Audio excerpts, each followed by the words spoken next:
going to focus on advisor marketing, and specifically on what I would call the golden rule of advisor marketing.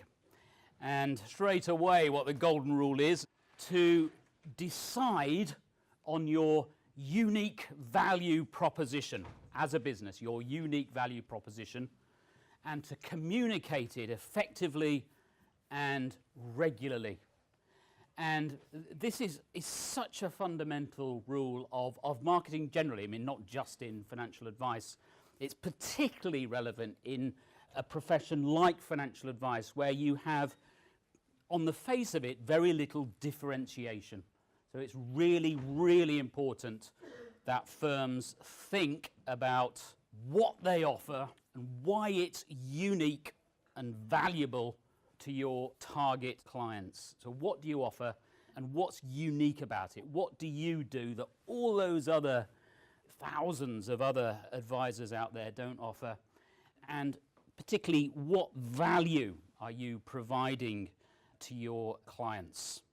Now, some very interesting research, the back end of last year, by BNY Mellon Pershing. They looked at advisor value propositions, and I really would encourage you to read this research. I've actually written about it on my blog, Advisor 2.0, but why not read the report itself? It's called Advisor Value Propositions. And basically, Pershing surveyed more than 1,000 high net worth investors in the United States. Okay, yes, it is a US study, but I'm pretty sure the findings would have been very similar in the UK as well.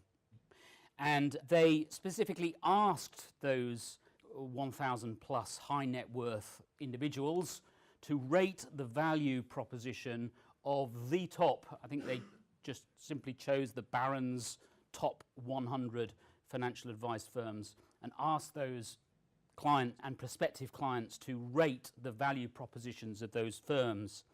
And the most interesting finding that came out of this survey was that more than 60% of investors surveyed said they thought advisors made all the same promises, making it hard to distinguish between them.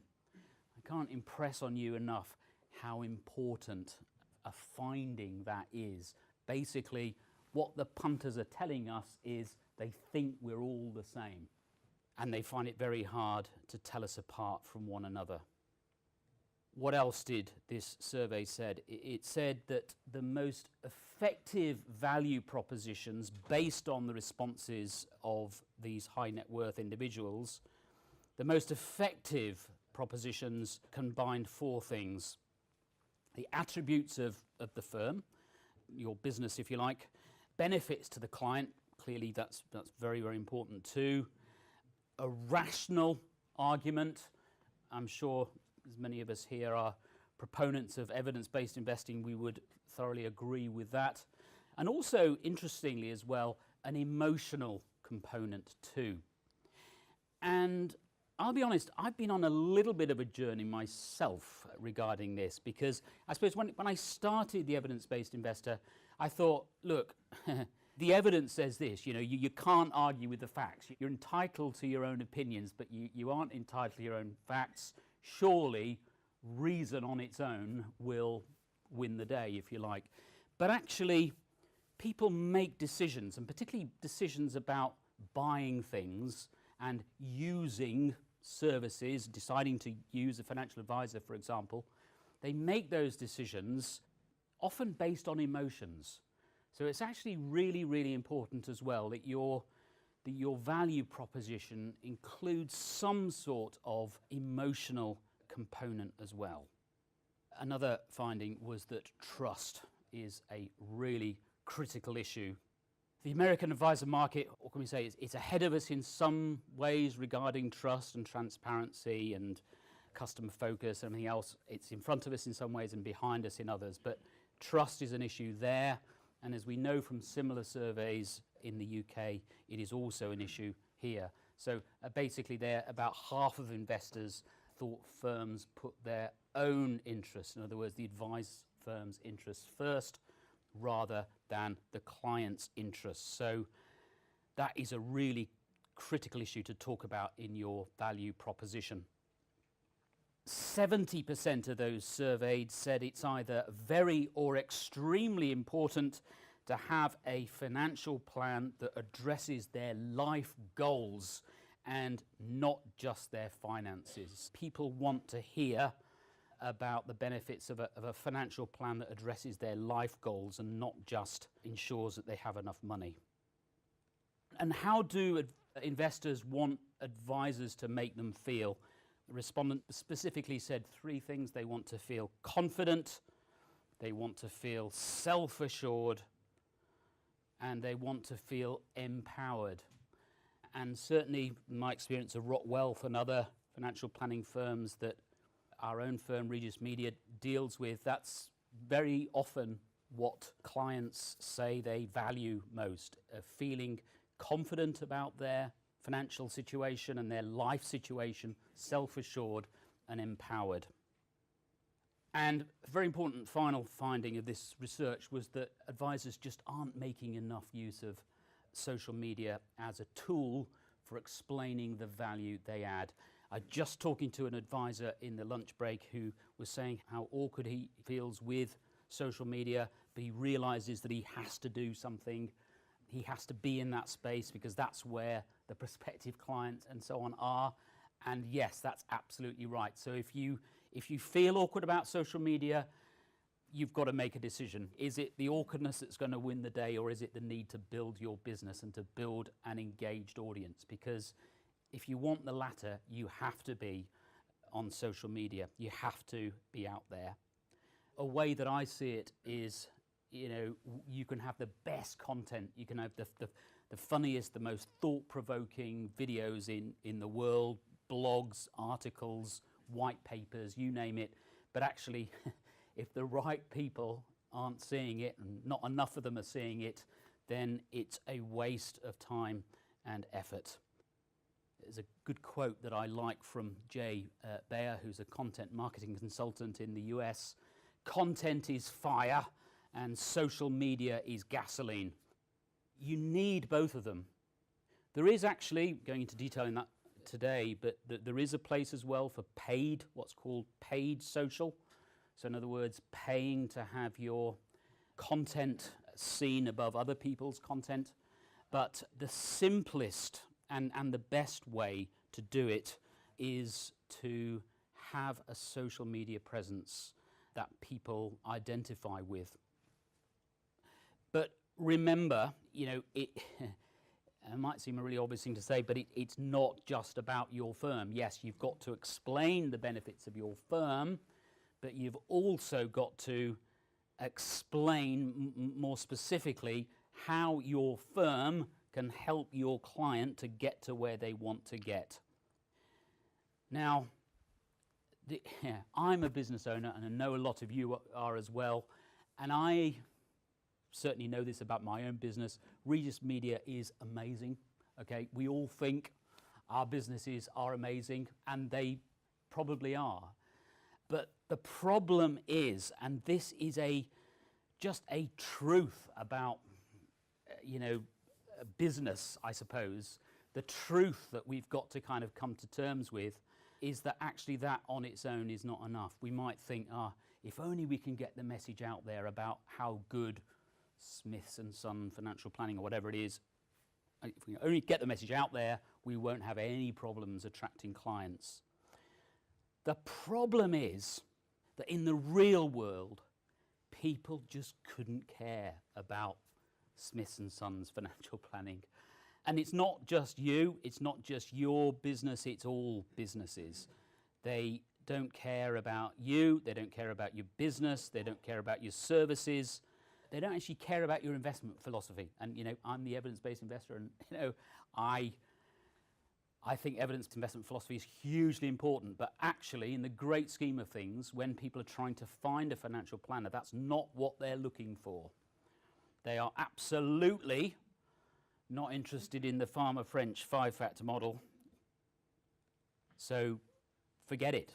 Now, look, that is not to say that financial advisors should not be educating their clients I absolutely think they have to educate their clients. We heard David Swanwick, I don't remember the phrase he used, but something along the lines of, are spraying, the industry, the noise, the media, active managers, other advisors, they're spraying people with false information.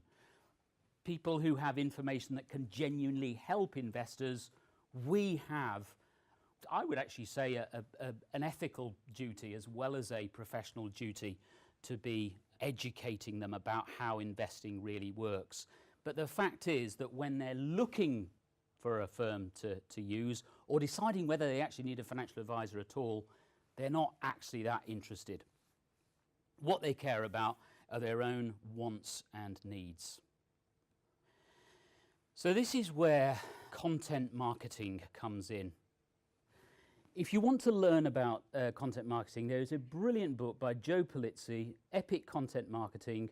Read it. It will explain it very, very simply and tell you all you need to know. He defined content marketing as the process for creating and distributing valuable and compelling content to attract, acquire, and engage a clearly defined and understood target audience with the objective of driving profitable customer action. That's what it is. I've got my own definition. It's about creating and sharing content that customers are genuinely interested in. We've all had newsletters, that have made us think, crikey, am I still, subscribing to that? I'm not interested. Thank you very much. Content that customers are interested in, content that informs, that engages or amuses them, so they actually pay attention to you. We're in the attention business. We want people to pay attention to us. So, again, I don't want to sort of BS people about content marketing and say that it's an instant fix and it's going to transform your business and you're going to be rich. I'll tell you the bad news first. It's not easy. It's an ongoing commitment. It's not something that you can do now and then just tick it off and you've done it and forget all about it. And it does require significant investment of time, effort, and financial resource. On the positive side, done well, it can change behavior.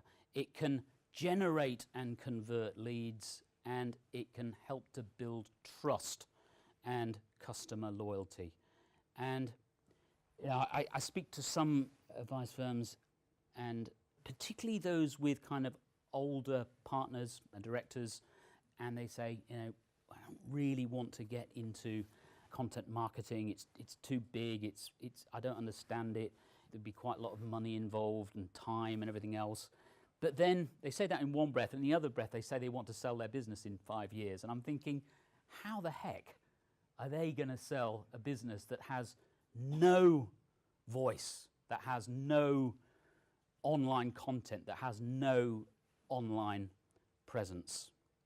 So, just very briefly to round up here, if you're thinking of devising some sort of marketing action plan, based on what I've been saying and that research from Pershing, what I would say is the very, very first thing you need to do is sit down with your colleagues and work out what is our unique value proposition.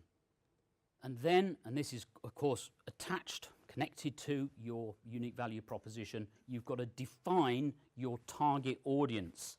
And I know this sounds a bit anal, but you do honestly have to think about specific clients. You have to think, small business owner, age such and such, outlook on life, or whatever. You have to be very, very specific about your target audience. And you need to communicate your value proposition effectively and regularly. And you also need to create and share valuable and compelling content. Now, you can do that yourself. You can engage with a company like ours to make it for you. You can actually do a bit of both of those things, but you need to share and regularly share valuable and compelling content. And you also need to engage prospective clients via social media. And what I find with these things, it's a bit like investing and compounding, and I think that's a concept obviously that advisors understand, but it takes time, and you start, and just like you wouldn't abandon an investment portfolio, 6 months in, you've got to stick at it. And the longer you stick at it, the more you'll start to see over time the compounding benefits. When you talk to some of these guys in America who now have, I don't know if we're familiar with names like Josh Brown, for example, and Barry Ritholtz and so on, financial advisors who, they call it FinTwit, hashtag FinTwit in America. And some of these guys have got a million followers. I know there are all sorts of ways of getting followers and so on, but they've actually done it properly. These are genuine followers. And what they all said was when they started content marketing, which very often actually was shortly after the global financial crisis, they all seemed to start about that same sort of time, they went for about 2 years thinking, am I wasting my time? Is anyone actually reading this stuff? And here we are 10 years later, and they've actually built huge businesses on the back of having a really powerful online voice. Mark Hebner, another of our clients in California, is another example of that. He just decided when he kind of discovered evidence-based investing that he was going to write a piece of content, and he's particularly into video, which is why he engages us, produce a piece of content that answers every new question that clients have, so that every question that he's ever been asked, there's an answer on ifa.com. He has built a formidable business with billions of dollars under management.